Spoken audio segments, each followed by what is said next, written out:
watching Ndtv-Hindu.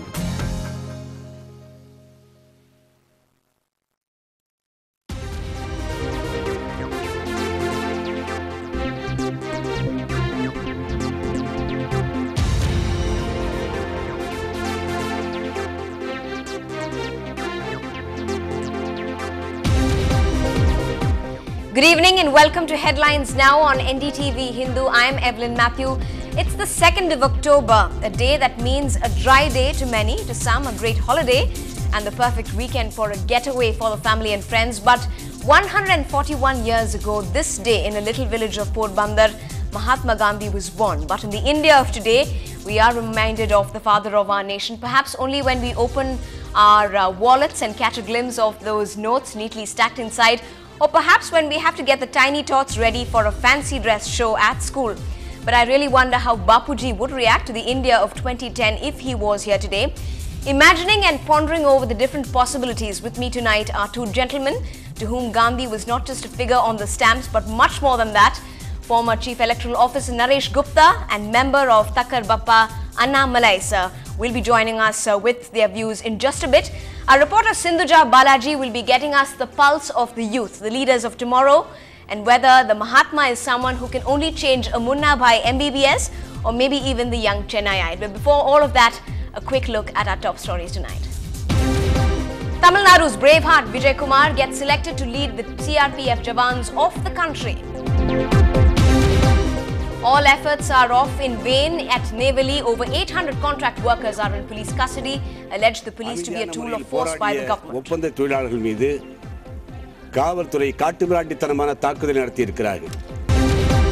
A landslip brings the Nilgiri Mountain Railways to a halt today. Trains between Metupalayam and Coonoor stands cancelled.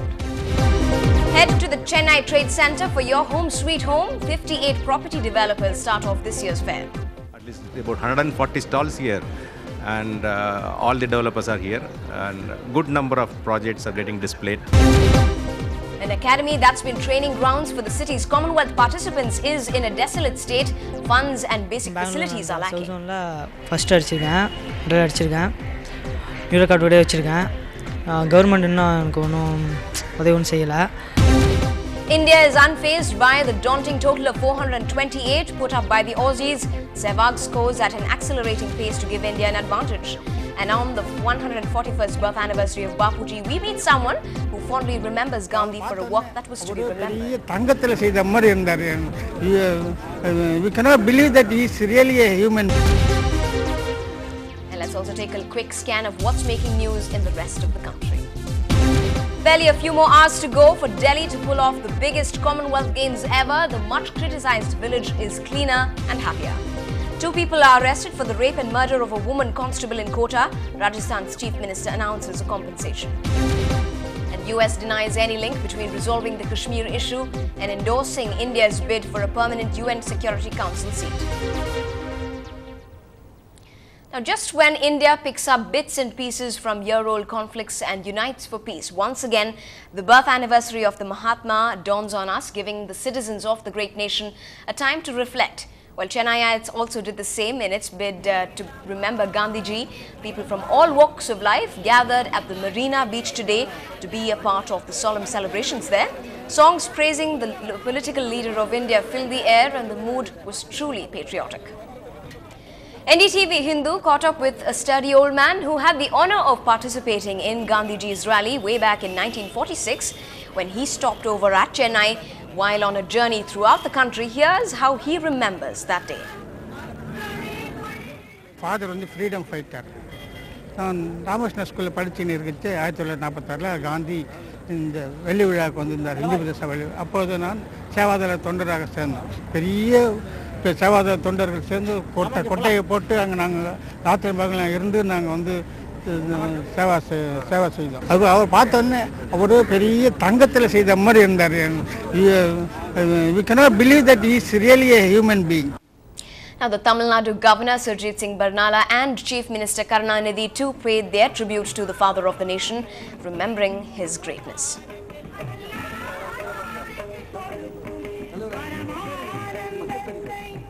But There is quite a link between the national leader and our state, Tamil Nadu. He had in fact travelled to the state 20 times during the freedom struggle.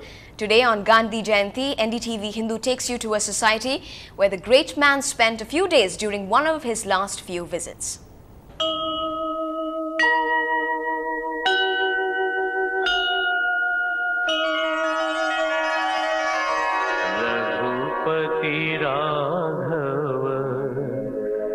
राजा राम पतित पावन Sitaram. It was in 1946, at a time when the nation was filled with feelings of patriotic fervor, when Gandhiji made a stop in Old Madras during his journey through India. He spent those days at the Thakkar Bapa Vidyalaya. We have shifted our premises to Venkatnarayana Road in 1946. For that, Gandhi came here and laid the foundation stone. Created by the Tamil Nadu Harijan Sevak Samiti, the Thakkar Bapa Samiti, this society believes in reliving the Gandhian experience every day. Young inmates of the society are trained and tested on Gandhian ideals. We are telling them the spirit behind Mahatma Gandhi, his own life and his philosophy. And we teach them how to lead a truthful life and a simple life. Not quite another Sabarmati, but still, the soul of India's father lives on within these walls. In Chennai, Pratiksha for Ndtv-Hindu. And joining me this evening on Headlines Now is Mr. Naresh Gupta, former Chief Electoral Officer, who joins us from our Hindu studios, and Mr. Annamalai, who is the Joint Secretary with the group Thakkar Bapa. And also our reporter Sindhuja will be joining us later on in the show with the Pulse of the Youth. But first to you, Mr. Annamalai, you've also been a lecturer who was teaching Mr. Gupta, perhaps at the Madurai Kamraj University. But first, as an academician, maybe if I can ask you, the principles of Gandhi, the philosophies of Gandhi, do you think it's just maybe reduced to a subject of philosophy in the books at college levels? Is it very much practiced in India of today? Yeah, it is practiced in places in India. For example, Rajendra Singh, he was the waterman of Rajasthan. He worked in Rajasthan for the drought area. Now the people of that village are exporting their vegetables to various places. Right. Once it was drought area, now it is full of water.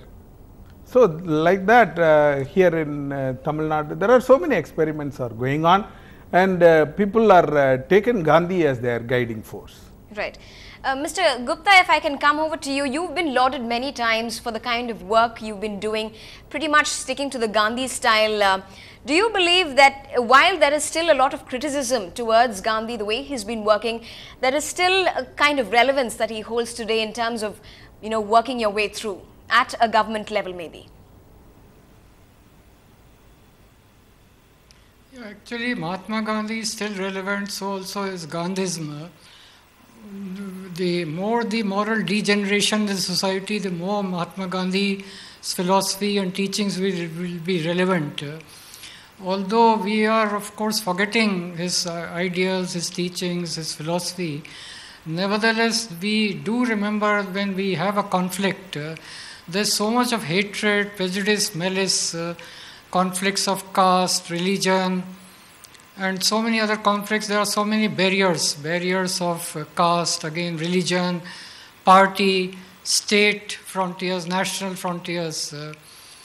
We had, for example, the Berlin Wall was demolished, so we have to transcend all these barriers, give up prejudice, love one another, have brotherhood, amity, and resolution of conflict should be through peaceful means, not through violence and hatred. Right. You've been very closely involved with the way the country has been functioning. How much of a challenge is it to people like you to really work on a clean system, on a corrupt-free system, for a system that has been tainted forever with charges of corruption? No, actually, if we keep ourselves above these narrow, considerations of self-interest, and we do our duty regardless of the consequences or thinking of the consequences, then we can certainly be successful. Although there will be some suffering, the suffering is only transient in nature. We should not look at plum posts, we should not look at rewards. So we have to do our duties without fear or favor, and eventually the society will understand us, the people will understand us, and even our opponents, those who think that we are not serving their interests, they will have greater respect for us. Although sometimes their self-interest may not allow them to accept or recognize this immediately, nevertheless they will not have grudge against us in the ultimate analysis, in the end. So they also do respect people who adhere to values and who are ethically correct and intellectually honest. Right. I want to ask you the question, Mr. Annamalai. If Gandhiji was here today, many say that his memories have just been reduced to rituals really today. But if Gandhiji was in our midst today, how would he react to an India of 2010? Yes, partly he will be sad because the way we are living very selfishly, selfless, the journey is his ultimate reality. But now people are living very selfishly. So partly he may be sad, but partly he may be very happy because people are living very happily in some part of the places at least, and people are living together very peacefully, mostly, and children are very healthy, and like that if Gandhi see all the things, and he will be partly happy. Is it still a practical medium to really go by, Gandhian principles today, in the world of today? Yes, that is the only practical solution. See, when you speak truth, you need not remember all these things. Okay. It is very, very simple and very, very natural. Okay. But being untruthful is very, very artificial. Okay. While you and Mr. Gupta stand strong on these principles, let's find out what the youngster of today really have to say. Many of them say that Gandhi perhaps is not cool enough, but let's find out. Let's go to our reporter Sindhuja, who joins us from the Elliott's Beach, which is pretty much the hangout locations, the spot for youngsters. Sindhuja, over to you. Good evening, Evelyn. It is a wonderful evening out here, and you can see the crowd. And I have with me a couple of people who represent pretty much the youth of the city. So, what do you guys have to say about Gandhigiri? Do you really think it's relevant in today's day and age, and how so? I totally agree that Gandhigiri it's like beneficial. Like it will still work because no one likes hatred anywhere. Like, and everyone wants peace all around. And if Gandhiji's principles, it can still exist, and I guess it will work in the in the present day. Yes, Gandhiji's principles were the principles on which this country was built, and we cannot really doubt those principles, and those principles are still applicable today. And the youth of today still believe in Gandhian principles, and ISIC in Chennai organized a peace walk today. There's a group of students got together, organized a peace walk for peace. So youth of today are interested, and we're beginning to rediscover Gandhiji's principles. Do you think this is long term? My question is, do you think this is going to last long term, and how so? Yes, it will, because violence is not an answer to everything. And everyone wants peace, around the country or around the world actually, and no one likes hatred. I guess it will work. Gandhi's principles. What do you have to say, ma'am? I think any transaction is about getting a response, getting what you want, and especially in our country, we know that peace works. We're one of the biggest examples around the world that with absolutely unavoidable violence aside, with minimum bloodshed, we got independence, even though the entire world thought that we weren't ready for it. I think we're ready to rediscover that. How do you guys justify the Kashmir violence which has ravaged the valley the last 3 months, and there's been curfew? It's been a really difficult situation for people out there, and more so, how about the law college violence that took place in our own city a couple of months ago, where students took to protesting outside in the streets and creating, disrupting traffic and disrupting normal life. So how do you react to that? Is that an answer? Is that a solution?